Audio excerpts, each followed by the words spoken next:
G'day my friends, Marty Ware here from the Marty's Garden Show, and today I want to talk to you about my microgreens trays. Yes, in the last video where you saw I was discussing about containers for potted vegetable gardens and the best containers that I'm using, well, I want to take it one step further because I know a lot of you guys like to grow microgreens, including myself. They're probably one of my major crops because they're easy, fast to grow.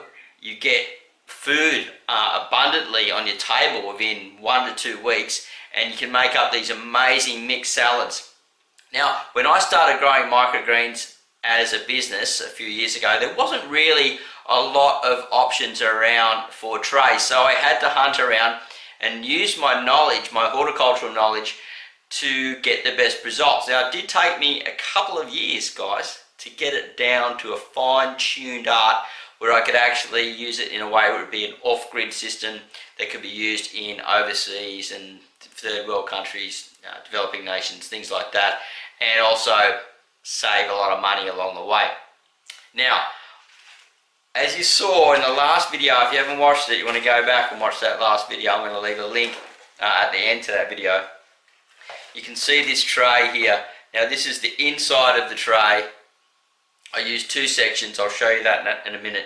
Now, this is the trays that they use at nurseries, guys, and they just fit them, you know, a whole lot of little ones fit in there perfectly, and then they ship them off, and you can see they've got this grid system here that so the water can get up through to the plants quite easily.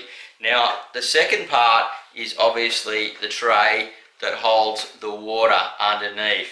But firstly, I want to discuss this tray and why I use this option and why I'm getting great results with using this for microgreens, growing right through to the baby leaf stage. Now, it has a lot of airflow, as you can see, and I discussed this in the last video about oxygen being able to get the roots, so the roots can get down through, they can reach the nutrient, and they're getting a lot of airflow through, and you don't have to water from the top up because microgreens get a lot of fungus and mold problems because they're planted so densely. So it's all about airflow and allowing the roots to get down to this bottom tray, and this will hold, I get around about, 220 grams to 250 grams of radish in one tray from this. So it's a fair bit, so 4 trays can make a kilo. Sometimes I've got, out of 2.5 trays, I've got a kilo, and it's growing really well.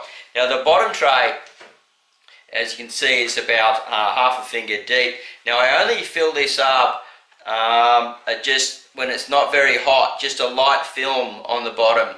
You don't want to flood your roots too much unless it's hotter. And now, if it's really hot and you're not doing it in a shaded area, if you put too much water and it heats up, that water will heat up and cook the roots as well. So it's better to give them just enough so they can come down and keep those roots nice and moist and keep hydrated. Because plants do sweat just like us, they transpire. Now, because they're in such a shallow system, if you want to grow them onto a baby leaf, you need to be able to keep supplying them nutrient. Now, if you don't have worm castings such as myself, I use this Maxi Crop. Now, there's other ones, sea soil and things like this, which is seaweed fertilizer, very high in minerals and has some nitrogen in it as well. But most of the time, to be honest, guys, I make my own mixes, and you can see here I've made up a whole lot of bags.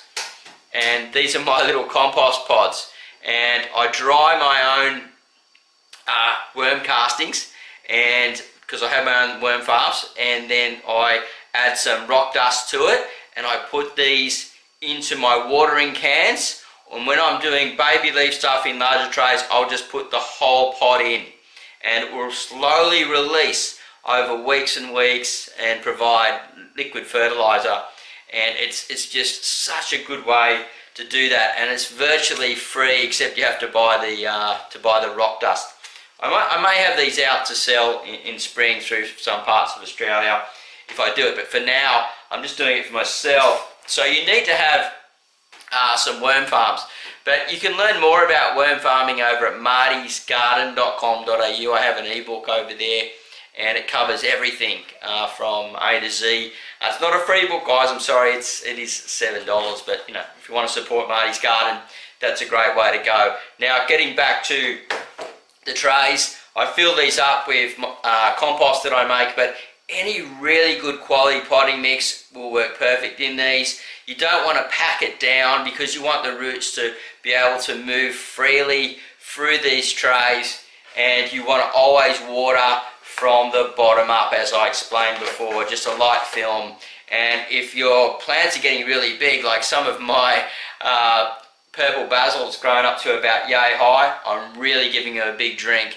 I'm filling them up nearly halfway every day on the hotter days because it's just going and just sucking up that moisture like no tomorrow. But it's amazing that you can grow in one tray how much food, because I can go and make a whole heap of pesto. Anyway, look, that's a quick video for you about my microgreens trays. I've got more videos coming on the way. Listen, if you've got anything to share about what you're using for growing your microgreens in, it could be anything from recycled containers, different types of compost, you know, you might be using peat, perlite mixes. I'd just like to hear, you know, some fertilizers, things like that. I'd just like to hear what you've got to say down below, and you know, get a bit of a thread going, because it helps everyone, because we can all share our knowledge together. Alright, I'm Marty Ware from Marty's Garden. Have a great day, happy gardening, and we'll see you at the next video real soon. Bye for now.